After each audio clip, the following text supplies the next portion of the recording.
আমার স্ত্রী প্রাক্তন প্রেমিকের সাথে বুড়ো বয়সে পরকীয়া করে। আমার প্রেম করে বিয়ে হয়েছে 12 বছর হলো। দুটি ছেলে সন্তান আছে। স্ত্রীর এক্স বয়ফ্রেন্ড পেশায় একজন পুলিশের এসআই পদে চাকরি করে। 2 বছর হলো আমার এলাকায় বদলি নিয়ে এসেছে এবং আমার বাসা থেকে ওই পুলিশের বাসা মাত্র 5 মিনিটের পথ। ছেলেটা গত 12 বছরে অজস্র বার আমার স্ত্রীর সাথে ফোনে যোগাযোগ করেছে। বর্তমানে সেই ছেলেও বিবাহিত এবং তারও একটি 12 বছরের মেয়ে সন্তান আছে। ছেলেটি বিয়ের আগে আমাকে জানিয়েছিল আমার স্ত্রীর সাথে তার শারীরিক সম্পর্ক হয়েছিল এবং এটা আমার স্ত্রী আমার কাছেও স্বীকার করে।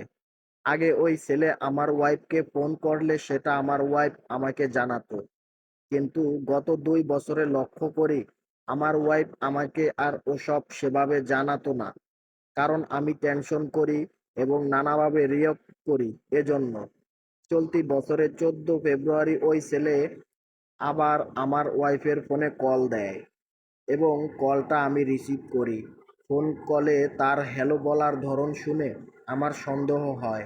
এমন মনে হচ্ছিল আমার ওয়াইফের সাথে তার মাঝে মধ্যেই কথা হয়। তাই আমি আমার ওয়াইফের মোবাইল ঘাঁটাঘাঁটি শুরু করি। সেখানে একটা স্ক্রিনশট দেখে জানতে পারি যে ওই ছেলে আমার ওয়াইফকে মেসেঞ্জারে টেক্সট করে লিখেছে যে সে এখনো আমার ওয়াইফকে অনেক ভালোবাসে, তাকে ভুলতে পারে না। তার কথা ভেবে নিজের ওয়াইফের ঠোঁটে কিস করতে পারেনি আজ পর্যন্ত। বিয়ের প্রথম 4 বছর সে সারা জীবন আমার ওয়াইফকে ভালোবেসে যাবে। আমার স্ত্রী আমাকে এসব জানায়নি ভেবে মনটা ভীষণ খারাপ হয়। প্রচণ্ড কষ্ট পাই, একটা অজানা ভয় সারাক্ষণ তাড়া করে বেড়ায়। ইনসিকিউর ফিল করি প্রতিনিয়ত এবং ভেতরে ভেতরে পুড়ে পুড়ে ছারখার হয়ে যাচ্ছি।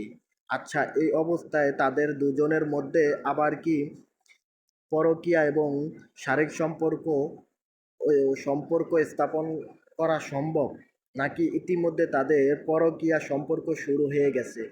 এই যন্ত্রণা থেকে পরিত্রাণের উপায় কি? আমি তিলে তিলে শেষ হয়ে যাচ্ছি। আমার স্ত্রী আমার জীবনটা নষ্ট করে দিয়েছে। আমার স্ত্রী পুলিশের সাথে পরকীয়া করে বেড়ায়। আমি রাতে ঘুমাতে পারি না টেনশনে। প্লিজ আমাকে সঠিক পথ দেখান।